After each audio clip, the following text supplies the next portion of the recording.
On the night of January 19th, 1991, inside a packed Miami arena, a professional wrestler walked to the ring carrying a pair of military boots. He held them up for the cameras and he told the world that these boots had been personally sent to him as a gift by Saddam Hussein. 2 days earlier, the Gulf War had officially begun overseas. The man in the ring was not portraying a fictional villain from some made-up country. He was portraying a real figure, tied to a real conflict that was unfolding on the news at that exact moment. And the company he worked for was selling tickets to it, selling t-shirts, selling pay-per-views, turning one of the most tense chapters in recent American history into a storyline designed to make money. This is the story of the most cynical, most reckless, and most quietly troubling thing the World Wrestling Federation ever put on television. A story that ended with a man needing round-the-clock security to protect his children, a story that cost him his marriage, a story built on a lie that the company still tells to this day about why one of the biggest shows in its history had to be moved. In this video, we're going to walk through the untold truth behind the Royal Rumble of 1991. Not the version in the highlight reels, not the sanitized nostalgia, the actual thing that happened, why it happened, and what it did to the people caught inside it. And to understand any of it, you have to understand what was going on in the world outside the arena. Because the wrestling didn't create the tension that year, the wrestling just decided to profit from it. Let's go back to the summer of 1990. In August of that year, Iraqi forces under Saddam Hussein moved into the small neighboring nation of Kuwait. Within days, the country was occupied, and the response from the rest of the world was immediate and enormous. The United States began assembling one of the largest military coalitions in modern history. Hundreds of thousands of American troops were sent to the Middle East as part of what was first called Operation Desert Shield. This was not an abstraction. This was not something happening in a history book. This was the #1 story on every news channel in the country every single night. The tension was enormous. The whole nation was holding its breath, waiting to see how the situation overseas would unfold. And it was in that exact climate, with that exact worry hanging over the entire country, that Vince McMahon picked up the phone and called a wrestler he hadn't worked with in years. That wrestler was Bob Remus, but to the wrestling world, he was Sergeant Slaughter. Now, you have to understand who Sergeant Slaughter was to the American public at this point. For most of the 1980s, Slaughter had been one of the most patriotic figures in all of professional wrestling. He was a former Marine drill instructor, gimmick brought to life. Crew cut, aviator sunglasses, campaign hat, chin like a granite slab. He wrestled the villainous Iron Sheik in matches that were framed as America versus its rivals. He waved the flag, he led crowds in the Pledge of Allegiance. He was so associated with American patriotism that he became a real, actual G.I. Joe character. There was a Sergeant Slaughter action figure. He appeared in the cartoon. He was, to an entire generation of kids, a genuine American hero, standing shoulder to shoulder with Duke and Snake Eyes.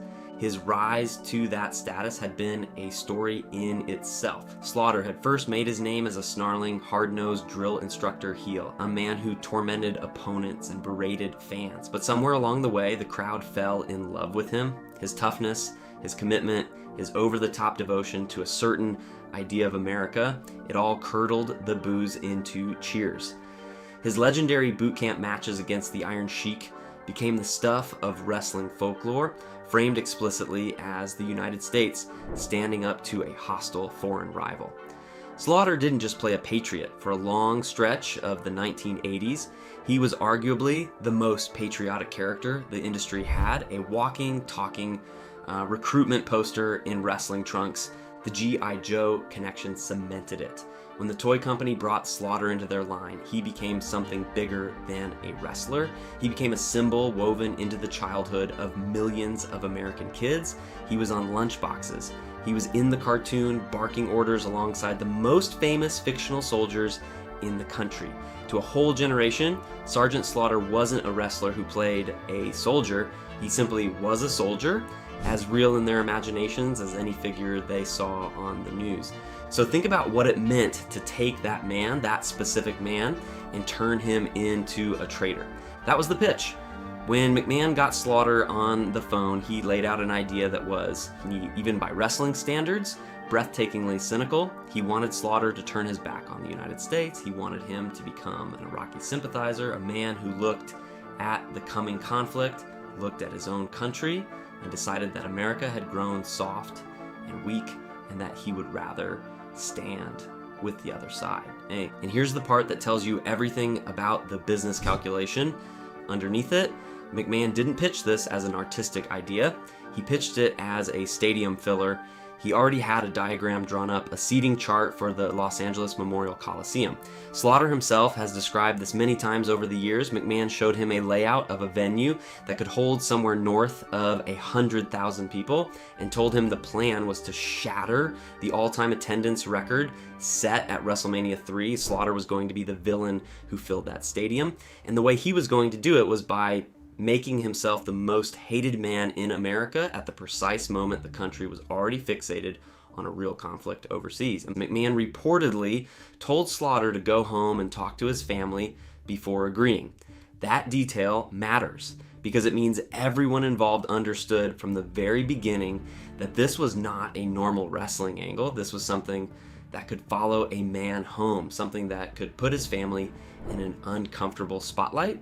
And they did it anyway. Slaughter said yes, and according to his own accounts, he agreed on one condition. If he was going to do it, he wanted to do it all the way. No half measures. He didn't want to play a cartoon. He wanted to be genuinely, legitimately despised. McMahon promised he could take the character as far as he wanted, and that if he ever went too far, McMahon would rein him back in. That promise was about to be tested in ways nobody could have predicted, because when they cooked up this idea in the summer of 1990, the conflict was still a standoff. Troops were gathering, but the situation had not escalated. The gimmick was in poor taste, sure. Tone deaf, absolutely. But it was still technically playing off a tense situation that hadn't boiled over yet. That window was closing fast. Slaughter debuted the new character and immediately went to work. He allied himself with a manager named General Adnan, played by a man named Adnan Al-Qaisi, who was himself of Iraqi background and had genuine ties to the region. That detail added an unsettling layer of authenticity to the whole thing. This wasn't a generic foreign menace invented out of nothing. There was a real connection to the actual country at the center of the actual conflict, standing right there at ringside. Together, they cut promos that were designed to get under the audience's skin. Slaughter stood in the ring and denounced his own country. He said America had gone soft, that it had grown weak and complacent, that it no longer deserved the loyalty of a fighting man like him. He praised the other side as strong and disciplined. He wore headdresses to the ring. He paraded around with a foreign flag, waving it in the faces of crowds who months earlier had cheered him as a hero. At one point, he displayed a doctored photograph of himself with Saddam Hussein, as if the two were old friends and allies. The genius of it, from a purely mechanical standpoint, was how perfectly it inverted everything the audience knew about him. Every ounce of love the fans had poured into Sergeant Slaughter over the previous decade now became fuel for their anger. The betrayal felt personal precisely because he had once been theirs. You cannot generate that kind of heat with a villain the audience has always hated. You can only generate it with a hero who turns, and Slaughter had been one of the biggest heroes in the building. And then the segments went further. Slaughter sang "Happy Birthday" in the ring with a cake, dedicated to Saddam Hussein. On another occasion, he asked the crowd to stand and observe 30 seconds of silence to honor the soldiers on the other side of the conflict. Let that sink in. In an American arena filled with American families, many of whom had loved ones deploying overseas, a wrestler stood in the ring and asked for a moment of silence for the opposing side. And the heat was unlike anything the company had generated before, but it was a different kind of heat. It wasn't the fun kind where fans boo the villain because they can't wait to see the hero beat him. This was something colder, uglier, real. People weren't booing a character, they were reacting to what felt like a genuine act of betrayal. And then, on January 17th, 1991, everything changed. That was the night Operation Desert Shield became Operation Desert Storm. The coalition began its air campaign, the standoff was over, it had become an active conflict. Live footage from overseas played on every television in America. The whole country was suddenly intensely focused on the war. The Royal Rumble was 2 days later. Now think about the position the company was in. They had spent months building a villain whose entire character was rooting for the other side in a situation that everyone assumed might still be resolved peacefully, and now it was very real. The campaign was underway, and the pay-per-view was in 48 hours, with that villain scheduled to challenge for the World Wrestling Federation World Championship in front of a national audience. A more cautious company, a company with any real hesitation about what it was doing, might have hit the brakes at this point. The context had changed completely. What was a tone-deaf gimmick during a tense standoff became something far more provocative once the conflict was actually underway. There was a genuine argument to be made for softening the character, or pausing it, or quietly writing it out. Reality had overtaken the storyline in the most literal way imaginable. But there was no pulling back now. The machine was already in motion. The show had been advertised. The tickets were sold. The entire spring, all the way to WrestleMania, had been mapped around this villain and this title change. Right? The story had a destination, and that destination was the Miami Arena on January 19th. Backing out would have meant scrapping months of planning and the biggest event of the year along with it. So they pressed forward, right, with a champion in waiting whose character was cheering for the other side. And so let's talk about what actually happened on that show, because the story of 1991 isn't just in the Slaughter angle. It's layered underneath almost everything on the card if you know where to look. The main event of the evening, the marquee singles match, was the World Wrestling Federation World Heavyweight Championship, and the champion was a man named the Ultimate Warrior. The Warrior was, at that moment, one of the most popular figures in the entire industry. Less than a year earlier, at WrestleMania 6, he had done the unthinkable. He had defeated Hulk Hogan clean in the center of the ring to win the World Championship in front of over 60,000 fans in Toronto. It was supposed to be the passing of the torch. The moment the company anointed its new golden boy, the Warrior, with his face paint and his manic energy and his rippling arms, was going to be the future. The experiment failed. Behind the scenes, the Warrior's title reign had been a disappointment to management almost from the start. On paper, he had everything.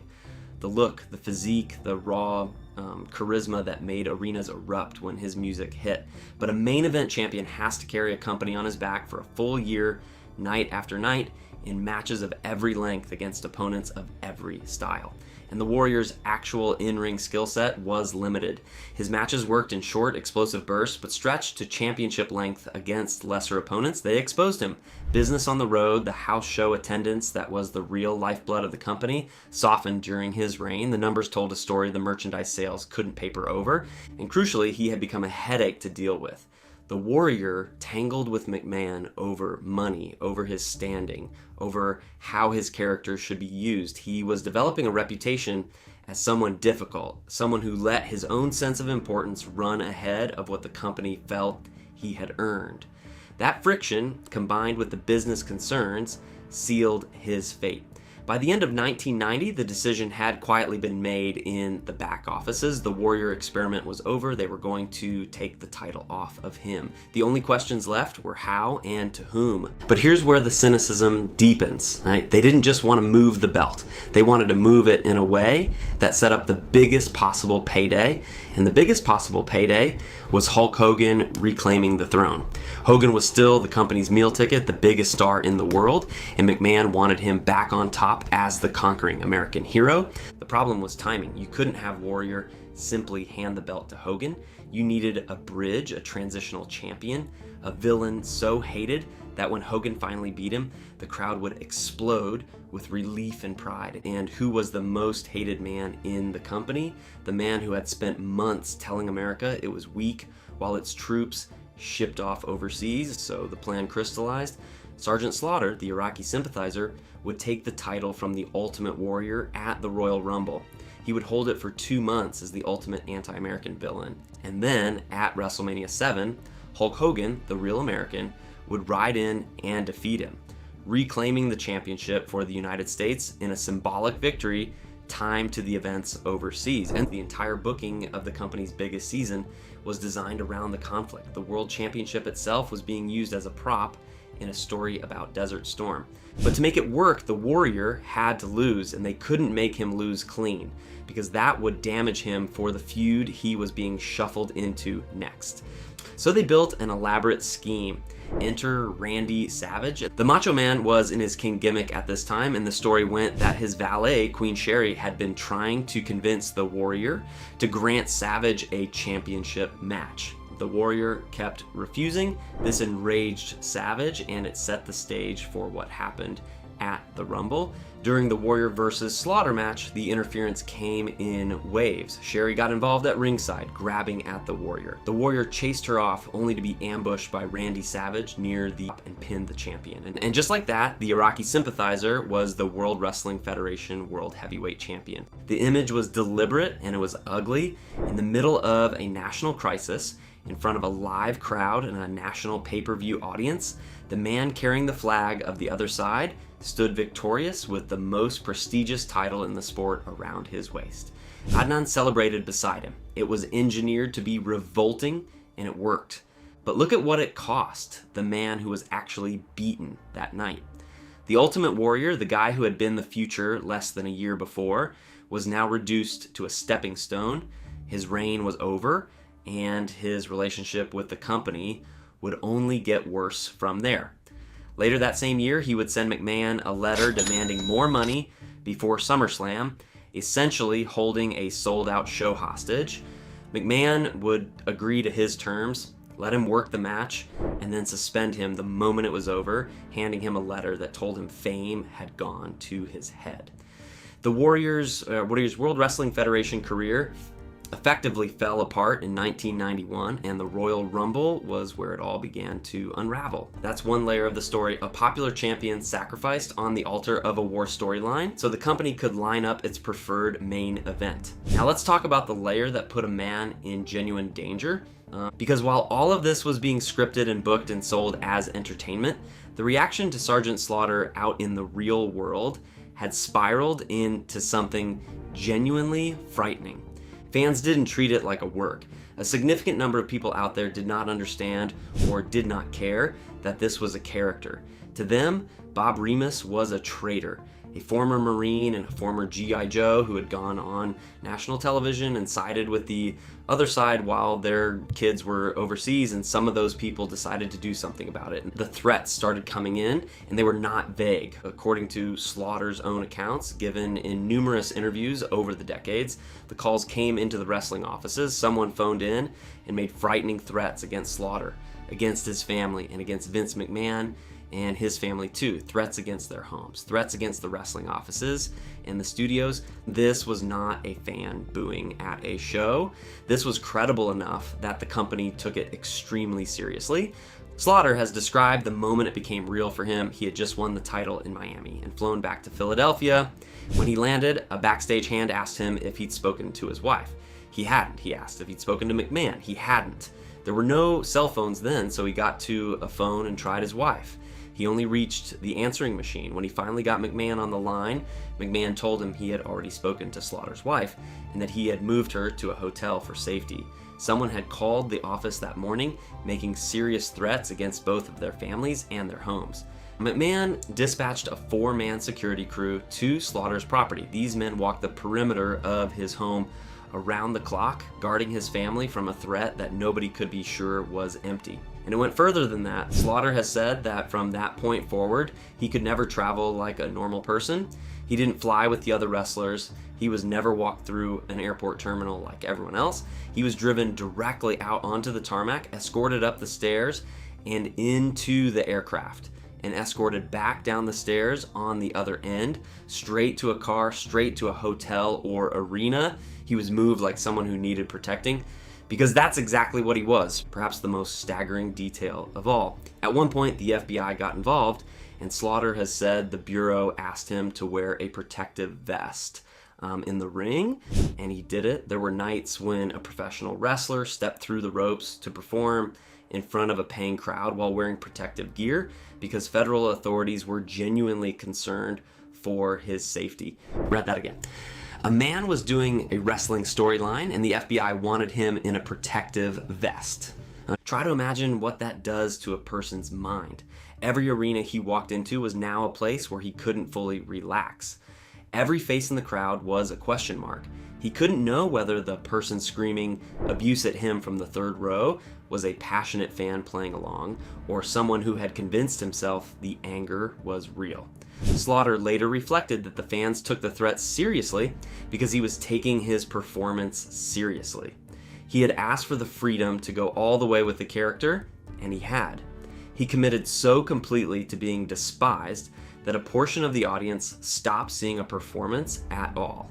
He got exactly what he set out to create, and the cost of getting it was living every day inside a bubble of security, escape routes, and the low, constant hum of unease. And this is where the whole thing stops being a distasteful angle and becomes something else entirely.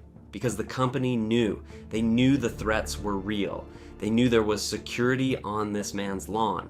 They knew the FBI was involved, and the show went on anyway. The character continued. The heat was too valuable to let go of. Every threat was in a grotesque way, proof that the angle was working exactly as designed. And there's one more moment from this period that reveals just how close the whole thing came to disaster. The creative team, in their endless hunt for more heat, actually floated the idea of having Slaughter destroy an American flag on television during the conflict. To his enormous credit, Slaughter refused. He understood something the writers apparently didn't or didn't want to. He knew that if he did that in a live arena, even at a small house show, the reaction could be beyond controlling. People might have rushed the ring, people might have gotten hurt. He nixed it.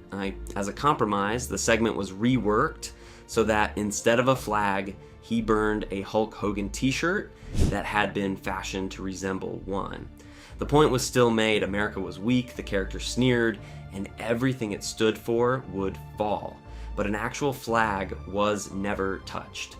That decision, made by the performer and not the company, may well have prevented a very ugly scene.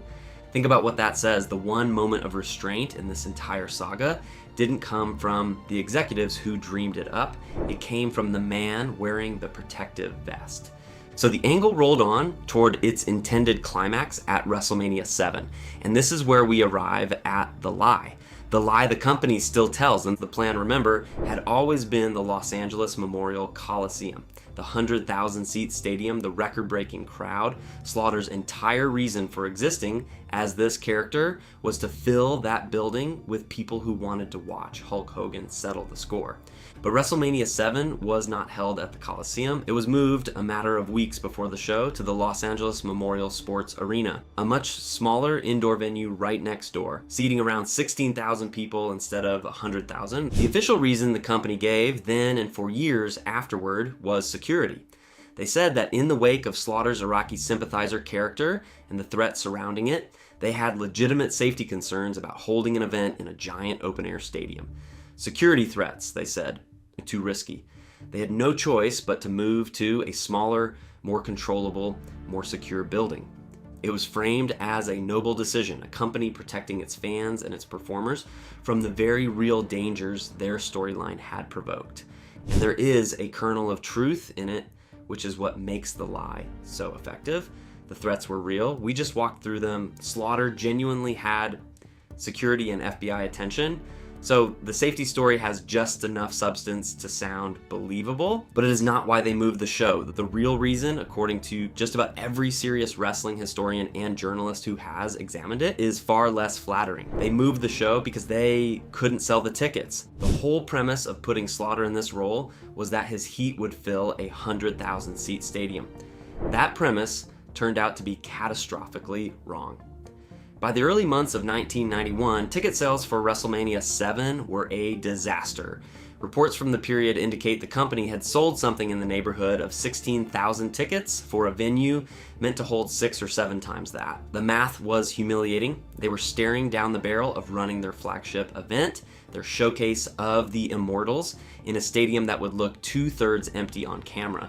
A sea of vacant seats broadcast to the world. That could not be allowed to happen. An empty-looking WrestleMania would be a public relations catastrophe that no spin could fix. WrestleMania was the company's crown jewel, the event that defined its entire year and its standing in the wider culture. It was the show that got covered on mainstream news, the show that celebrities attended. The whole point of it was spectacle and grandeur in the sense that this was the biggest thing in the world. A stadium 3/4 empty would broadcast the opposite message to millions of viewers. It would say plainly that the company had overreached and failed, that the emperor had no crowd.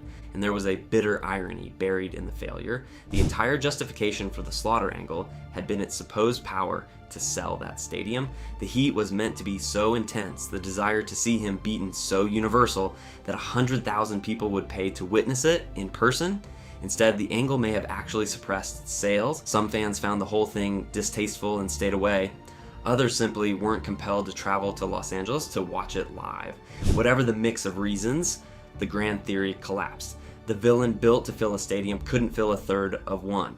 So they made a decision that solved two problems at once. They moved the show to the small arena next door, 16,000 seats, which they could actually fill. A packed house looks fantastic on television. Energy, noise, a sold-out building. Nobody watching at home would ever know it was Plan B. And to explain the sudden downsizing of the biggest event of the year, they reached for the one excuse that made them look responsible instead of embarrassed. Security concerns, safety threats.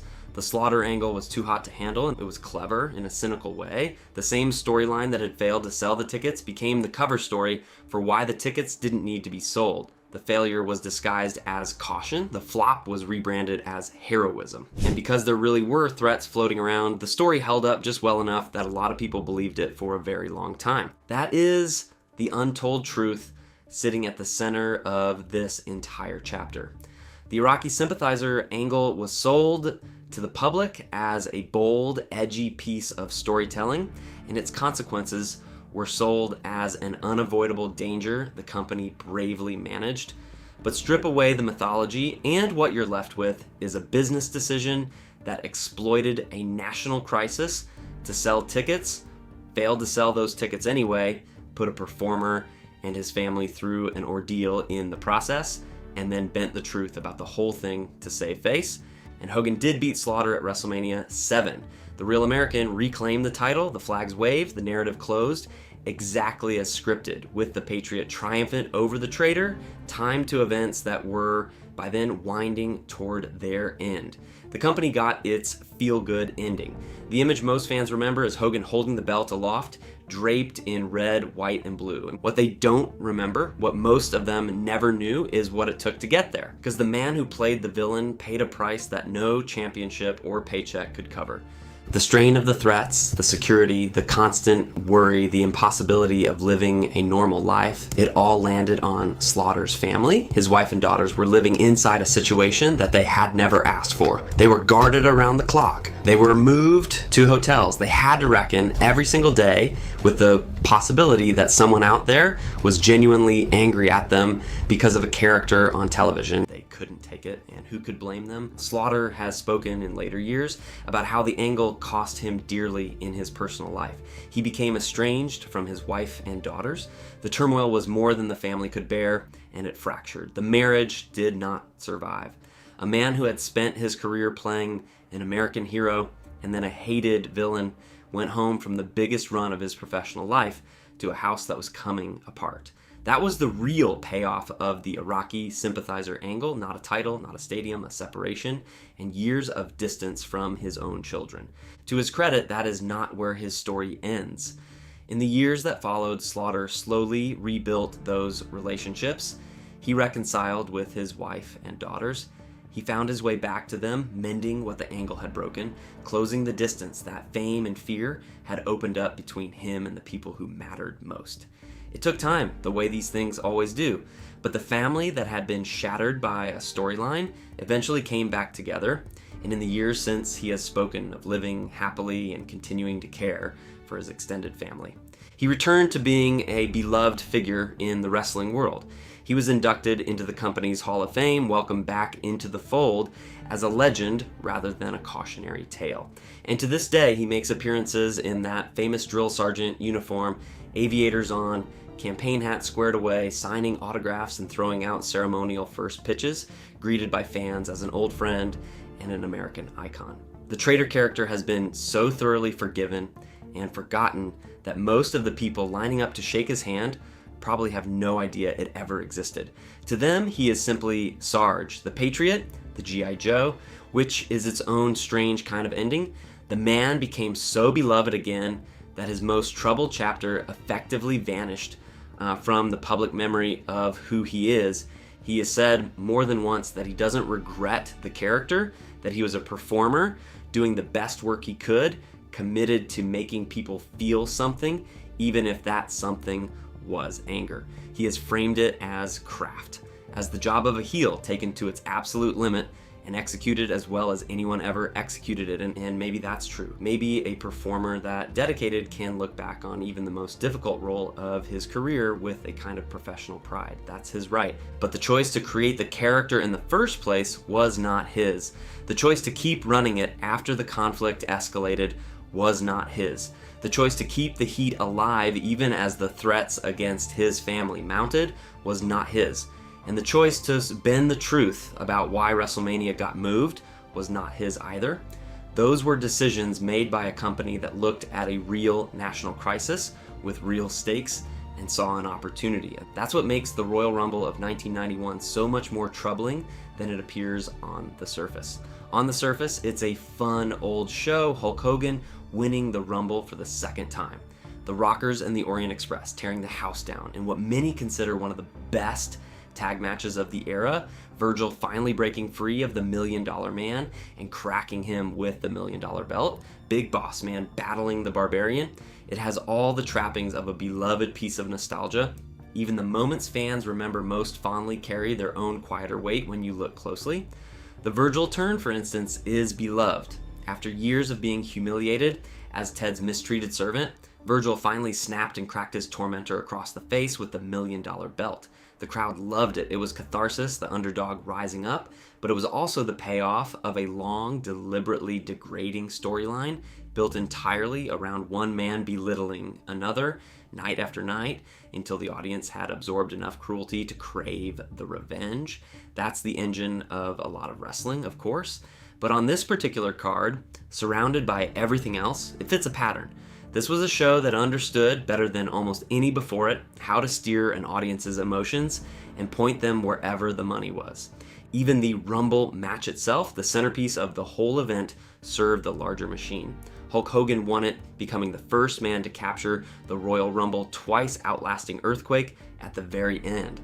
It was a triumphant, flag-waving moment, but it was also the setup, the reminder to the audience of who the real hero was, planted right before the pay-per-view cameras cut away, so that the road to WrestleMania and Hogan's showdown with the Iraqi sympathizer felt inevitable. Every piece of the show pointed in the same direction. Every match was a gear in the same mechanism. And underneath all of it, the show was a machine built to convert a national moment of anxiety into revenue. The World Championship was passed to a man playing the other side in a real conflict.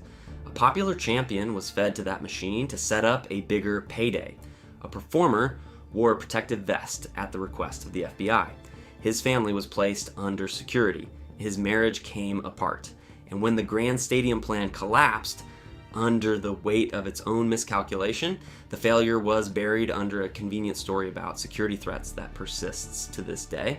There's a broader question buried in all of this, and it's worth sitting with for a moment. Was any of it worth it? The company generated enormous heat, but heat is not the same as goodwill. A lot of people, including plenty within the industry, looked at what the World Wrestling Federation did in 1990 and 1991 and saw something shameful. A promotion cashing in on a national crisis while men and women were serving overseas, building an entertainment product on top of genuine national worry and grief. Even by the standards of an industry that has always been willing to push buttons and cross lines, this one felt different. This one felt like it crossed a line that shouldn't have been crossed. The trade press of the era was not kind about it either. Wrestling journalists and newsletter writers who covered the business closely, the people who understood exactly what was being done and why, largely regarded the angle as a low point. It became a running example cited for decades afterward of the industry's willingness to reach for the cheapest and most inflammatory heat available. Consequences be damned. When historians and commentators assemble their lists of the company's worst decisions and most shameful missteps, The Iraqi sympathizer angle appears again and again. It has become shorthand for a particular kind of failure. The moment a wrestling promotion mistook the exploitation of real hardship for bold storytelling, and the company seemed to sense it too, because as the situation overseas grew more serious, they quietly began backing away from the whole thing. After WrestleMania 7, Slaughter's alignment with the other side was walked back. He had a change of heart in the storyline, turned on his managers, and drifted back toward being an American good guy.